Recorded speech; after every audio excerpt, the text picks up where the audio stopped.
How did you first get started with Lutosławski's music? What attracted you? I cannot recall the first moment I heard his music, but I think that for most of us, when we hear his music for the first time or first times, we realize that despite the complexity of it, there's something very direct and approachable. And he's playing with the psychology of the listener, i.e. assuming that somebody is hearing this music, which is quite a nice starting point for a composer.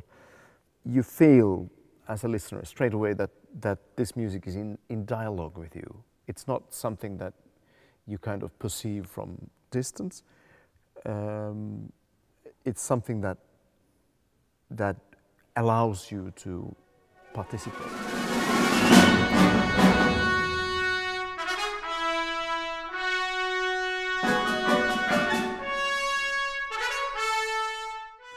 When did you first meet him and how did you start to work together? Well, I saw him a few times in Helsinki. He came to the Sibelius Academy and talked about his work and conducted his music and so on and so forth. And I was a student at the time, so I didn't have the nerve to go and talk to him. We met for the first time later in the 80s. I was asked to do a Lutosławski weekend with him in order to prepare the programs and decide who conducts what. I went to see him in Switzerland. He was conducting in Bern, Switzerland at the time, and we had lunch and started talking. And I'm sure you had the same experience, that you start talking about something which is supposed to be the topic of the day, and then the conversation kind of veers off to all kinds of directions, and finally you realize that you have spent several hours with this man talking about everything under the sun, and come out of the meeting much enriched and inspired.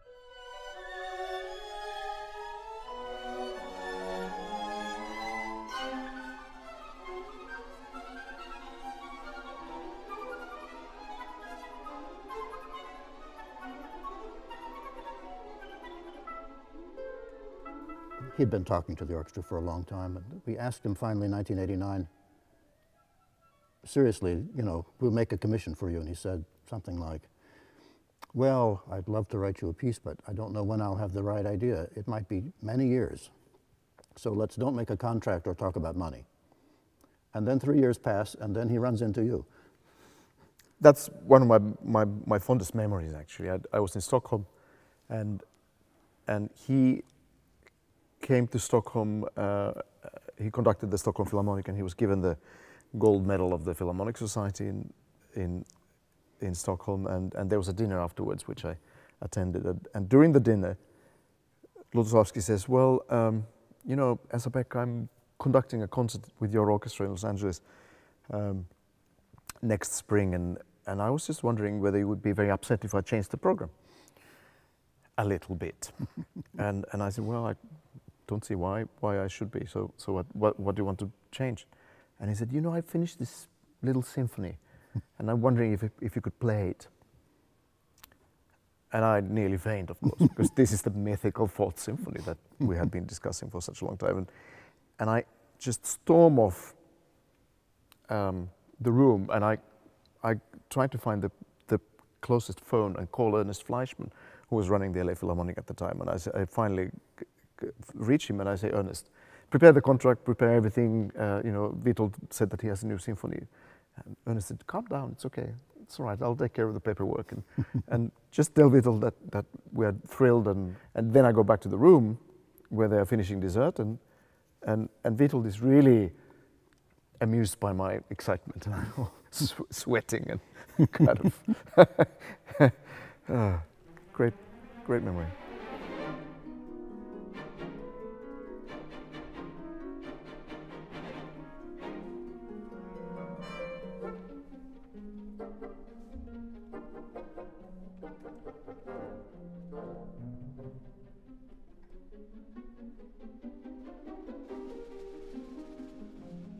You're pairing his music with French composers, with Debussy and Ravel, and this is a natural pairing that people have observed for a long time. What there is that is somehow French about his music, but what is French about his music? Well, he himself when discussing pairings, he always came up with Debussy and Ravel. And of course, his music is essentially very different. But there's something, especially if you think of Ravel, the same kind of perfection of the craft, the same kind of reluctance to release anything that is not perfectly honed and perfectly polished and kind of watertight. There's something in the spirit that is very similar. And maybe in the sound also, the orchestral sound world is very not German. It comes very much, don't you think, from the Rimsky-Korsakov, Debussy, Ravel, even Stravinsky side of music history. Absolutely. It's the third way. Of course, there's a huge Bartók influence early on, but of course Bartók himself is a hybrid. Yes. And I think Witold was influenced by late Bartók much more than early Bartók, and therefore, again, it's the third way. Very rarely does he think in a sort of four-part Satz, as the Germans used to. Even Berg and Weber and Schoenberg, right, to some degree. Right. I mean, they never stepped outside the concept completely. He doesn't think that way. It's a fundamentally different approach.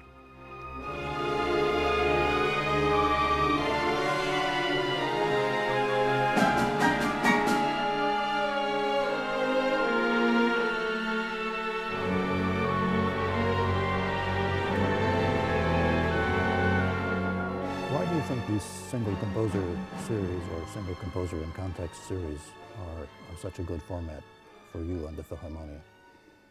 And the audience. I think what happens is that, of course, from us performers' point of view, you play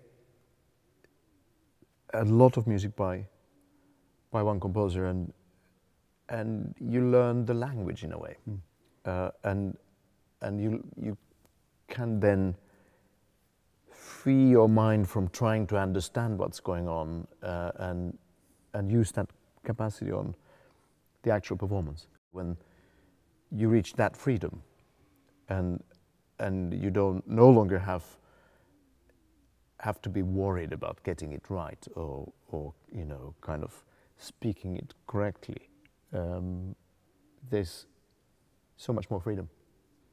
The audience, they feel the same process. At the beginning, you're trying to kind of understand and learn to navigate the syntax. And then at the end, you speak it, you understand it. And that's also liberating. You sit there and you absolutely get it. At the end, you feel like you not only have you learned something, but you experienced something that you wouldn't have otherwise.